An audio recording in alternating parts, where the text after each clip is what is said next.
Mimpi buruk yang dialami baginda Raja Harun al-Rasyid tadi malam menyebabkan Abu Nawas diusir dari negeri Baghdad. Abu Nawas tidak berdaya. Bagaimanapun ia harus segera menyingkir meninggalkan negeri Baghdad hanya karena mimpi.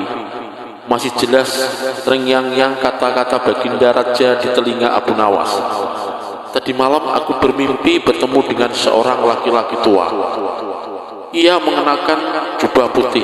Ia berkata bahwa negerinya akan ditimpa bencana bila orang yang bernama Abu Nawas masih tetap tinggal di negeri ini. Ia harus diusir dari negeri ini sebab orang itu membawa kesialan. Ia boleh kembali ke negerinya dengan syarat tidak boleh dengan berjalan kaki, berlari, merangkak, melompat-lompat, dan menunggang keledai atau binatang tunggangan yang lain. Dengan bekal yang diperkirakan cukup, Abu Nawas mulai meninggalkan rumah dan istrinya. Istri Abu Nawas hanya bisa mengiringi kepergian suaminya dengan derai air mata. Sudah 2 hari penuh Abu Nawas mengendarai keledainya. Bekal yang dibawanya mulai menipis. Abu Nawas tidak terlalu meresapi pengusiran dirinya dengan kesedihan yang terlalu mendalam. Sebaliknya Abu Nawas merasa bertambah yakin bahwa Tuhan yang Maha Perkasa akan segera menolong keluar dari kesulitan yang sedang melilit pikirannya.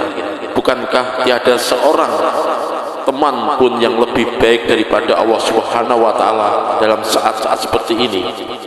Setelah beberapa hari Abu Nawas berada di negeri orang, ia mulai diserang rasa rindu yang menyayat-nyayat hatinya yang paling mendalam. Rasa rindu itu makin lama makin menderu-deru seperti dinginnya jam air. Sulit untuk dibendung. Memang tak ada jalan keluar yang lebih baik daripada berpikir. Tetapi dengan akal apakah ia harus melepaskan diri? Begitu tanya Abu Nawas dalam hatinya. Apakah aku akan meminta bantuan orang lain dengan cara mengendongku dari negeri ini sampai ke istana Baghdad? Tidak. Tidak akan ada seorang pun yang sanggup melakukannya. Aku harus bisa menolong diriku sendiri tanpa melibatkan orang lain. Pada hari ke-19, Abu Nawas menemukan cara lain yang tidak termasuk larangan baginda Raja Harun al-Rasyid. Setelah segala sesuatunya dipersiapkan, Abu Nawas berangkat menuju ke negerinya sendiri. Perasaan rindu dan senang menggumpal menjadi satu. Kerinduan yang selama ini melecut-lecut semakin menggila karena Abu Nawas tahu sudah semakin dekat dengan kampung halamannya. Mengetahui Abu Nawas bisa pulang kembali, penduduk negeri pada gembira. Desas-desus tentang kembalinya Abu Nawas segera menyebar secepat bau semerbak bunga yang menyerbu hidup. Kabar kepulangan Abu Nawas juga sampai ke telinga baginda Harun al-Rasyid. Baginda juga merasa gembira mendengar berita itu, tetapi dengan alasan yang sama sekali berbeda. Rakyat gembira melihat Abu Nawas pulang kembali karena mereka mencintainya. Sedangkan baginda Raja gembira mendengar Abu Nawas pulang kembali karena beliau merasa yakin kali ini pasti Abu Nawas tidak akan bisa mengelak dari hukumannya. Mula-mula baginda kecewa dan merasa terpukul melihat cara Abu Nawas pulang ke negerinya.